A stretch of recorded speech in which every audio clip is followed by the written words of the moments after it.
This is Andi Purewal for Boxing Social in association with Betfred. I am joined by Shane McGuigan here in Cardiff. Shane, I apologise if I'm blinding you with my light, man. Right, yeah. It's actually as low as it will go, so I apologise for that. But firstly, how are you? Yeah, good, thanks, mate. Yeah, down here in Cardiff, it's pretty cold, but excited to get Caroline's debut on the run tomorrow. It's going to be exciting times. Obviously, we're spending this first training camp together. There's a lot of excitement about Caroline because of her achievements in the amateur ranks. From what you've seen so far and in helping her to adjust to that professional style as well, how excited are you for what's in store for not just for herself but for the fans of the sport who will follow her journey? Massively excited. You know, she's got unbelievable amounts of skill.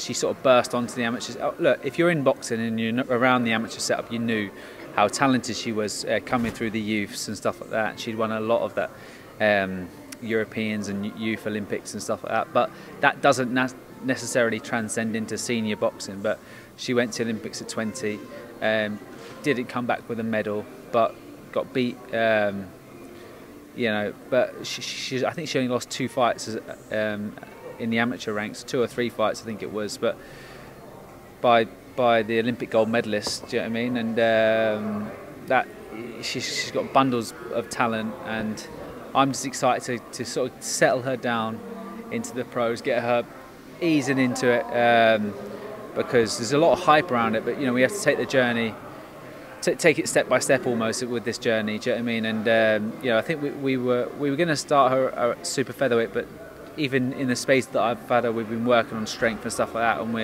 and we're sort of building her frame into a solid lightweight. So she was 9-12 on the scales, and it's the division to be in. It's the one that has the most gravitas. It's Katie Taylor's the champion there. You got Serrano and who's also in and around that weight, and that gets the most exposure. So it's great that she's going to be in that sort of weight division, and there's going to be a lot of hype around her. But we want to take it, you know, step by step, and she's only just turned 21. So, but I'm really excited. I think her style is going to blend to my style of coaching, because I'm going to try and settle her, sit her down into her shots, get her to really turn them shots over, because she has the speed and she has the skill.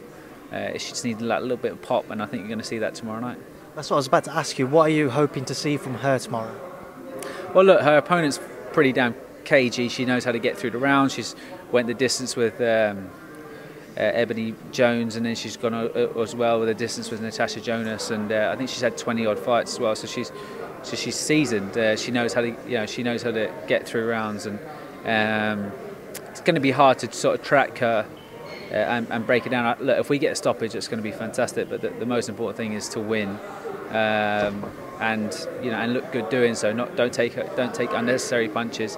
It's not like a pros as a boy, because when you sort of come onto the scene, you want to get as many knockouts as possible. Everyone is expecting knockouts, whereas it's here. If you get a knockout, it's a bonus. You know, it's more of a, you know, how skillful are they, and you know, how little do they get hit, and you know, it's showing a bit of class. So I think you're going to see it all tomorrow night.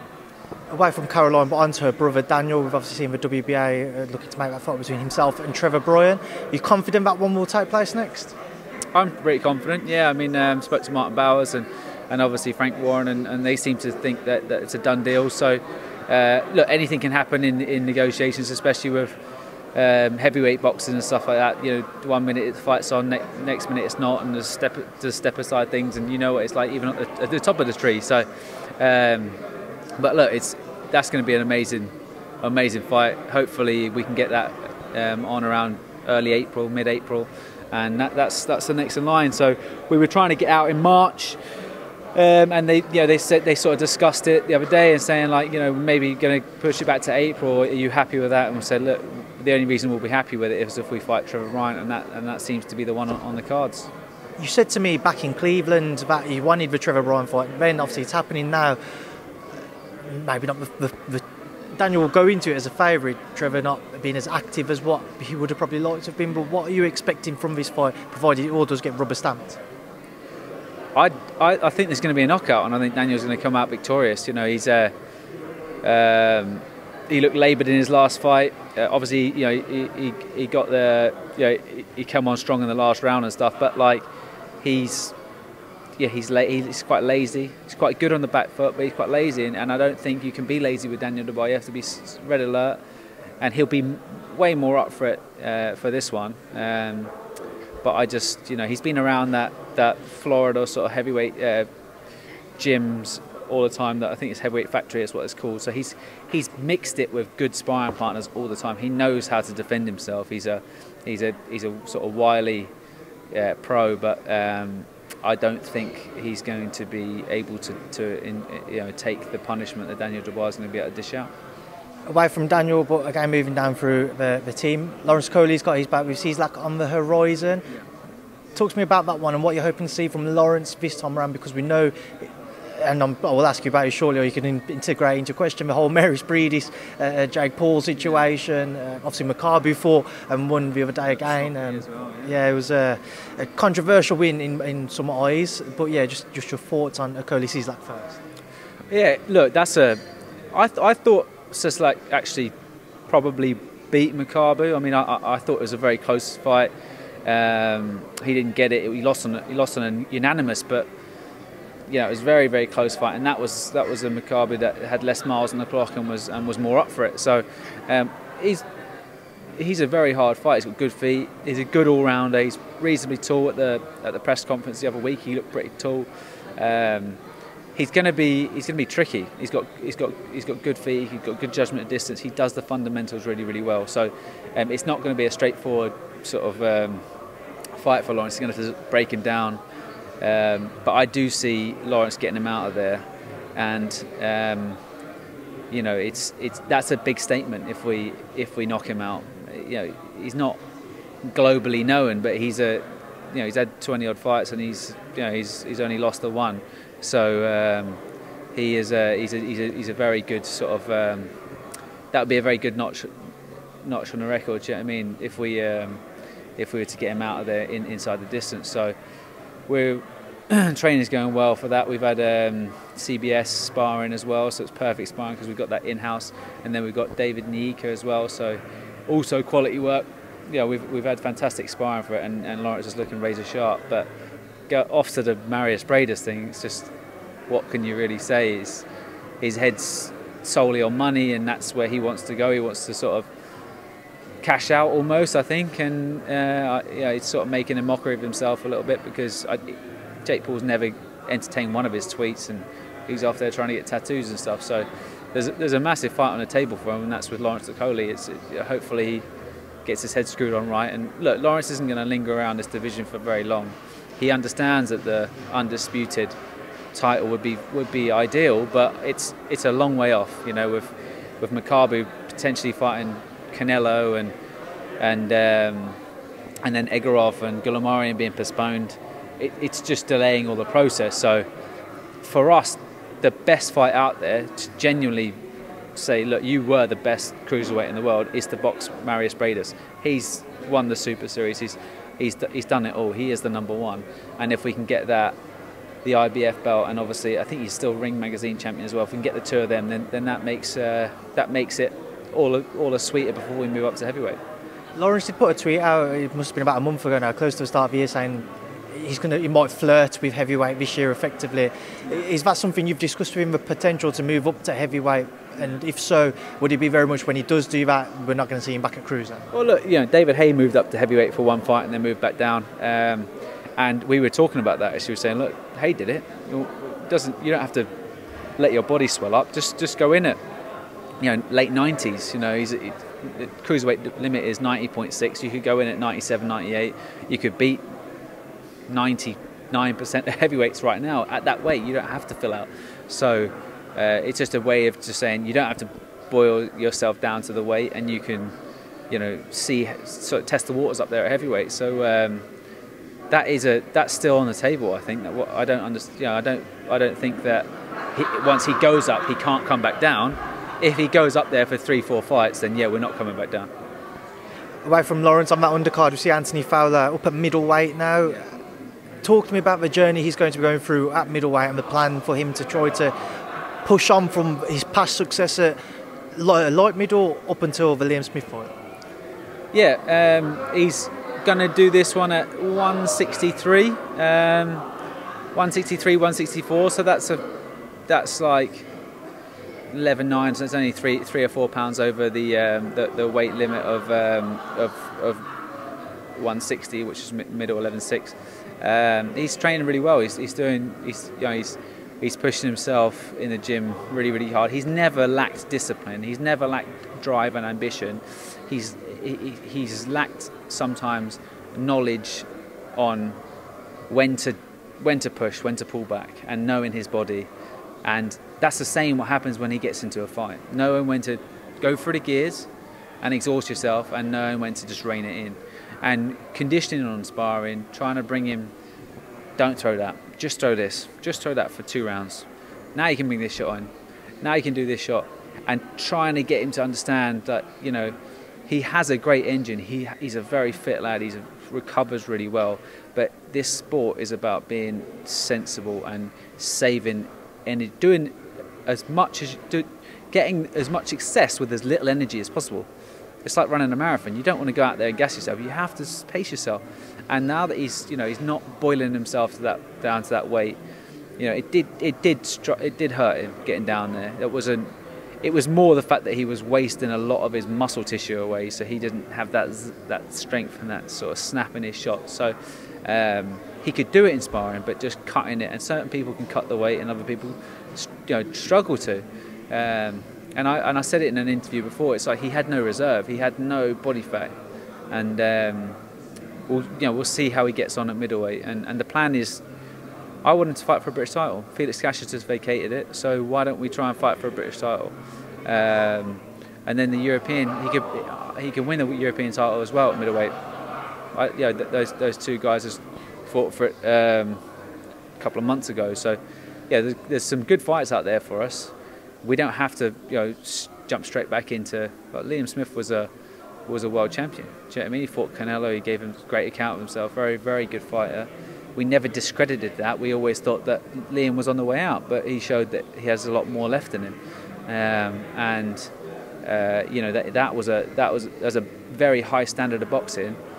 But the problem with that is once you drop him back down on the standard, it's easy for him, and he can just ping guys about. And he doesn't learn there. He needs to be in fights that he learns from now on in, because he has to really dive into his own mindset and say, all right, well, I have to do this, and this in fights to really get back up to that world level. Final one, which is out soon, Ellie Scottney next week. Again, looking forward to seeing her back out, Shane. Yep, she's in her first title fight. Really looking forward to it. This one's at super bantamweight 122. We still humming and hawing what weight she's going to do. Personally, I think she'll probably be a super bantam, but she also wants some big fights down at bantamweight, and I think we could do the weight getting down to it. It's just female boxing. You don't if there's the opportunity to fight for titles in all different weight divisions. It's just, I think Natasha Jones is going up to light middleweight, so you can jump about the weight divisions a lot more. So we'll just see what opportunities come. But first title fight, really looking forward to it. We've just negotiated a new deal with Eddie and Matchroom and DAZN, so she's going to be very active this year, and I think you're going to see a lot of her. And look, she's a fantastic fighter. I'm really excited about her next weekend as well. I'm buzzing for it. So she's looking great. Shane, just away from your guys, just a couple of questions, just to get your thoughts on obviously tomorrow night, the headline event, Chris Eubank Jr., Liam Williams. Many have billed it as a 50-50. Do you see it as a 50-50? I think as a look. I mean, you got to look at the quality of the people that Chris Eubank's been in. He's been in with Billy Joe Saunders. Yes, he didn't get the nod, but he very, very close fight. If they had it again, I would have favoured Eubank in the return. Eubank learnt a lot from that fight. He would never have beat George Groves because George Groves is a bigger man than him. And obviously I was in the corner against him that night, and he did the right thing, dropped back down to middleweight, because I think he's going to get most of his success down there. But beat De Gale afterwards. That wasn't the De Gale that that was at his peak, but it was still a Olympic gold medalist. So he's mixed it with much better opposition. Even went in there with Korobov, people like that. Liam Williams he's had 2 fights against Liam Smith, and then he's gone in against Andrade. Those are his real acid tests. Do you know what I mean? Like he's lost all 3 of them. I know Eubank's lost his acid test, but personally, Eubank's acid tests were a lot better opposition. So, and he's got some good wins under his belt as well. So with the De Gale and obviously Korobov as well. So I favour Eubank. I think it's going to be a hard-fought 6 to 8 rounds. But I think Liam Williams will lose his discipline down the stretch. And that, like, you need discipline with Eubank because he's a strong lad. He's going to be listening to Roy Jones, and that's a bit of a worry because he's going to be saying, I saw an interview there today saying we've been saying he doesn't need to make things hard for himself. He doesn't always have to have a fight. That's his point. That's his selling point. He can go through the gears. He can have a tear up. He's not like his dad. He can't take you out at one punch. So he has to fight at pace. And if he stands off like he did against Billy Joe Saunders for 6 rounds, it's not the right thing to do. He's going to have to press it after 3-4 rounds, set a pace, and just gradually up it round by round. If he does that, Williams will get dragged into a fight, in my opinion, and I think he'll get stopped late on or beaten on points. But there's always the argument that if he stands off and believes his own hype and believes his own ego and stuff like that, believes in himself too much, that he doesn't do enough and he pushes it too late. But the Eubank that beat Spike O'Sullivan, the Eubank that beat Blackwell, you know what I mean? Those and Andy Yildirim and people like that. That's if he comes to fight tomorrow night, then he wins the fight.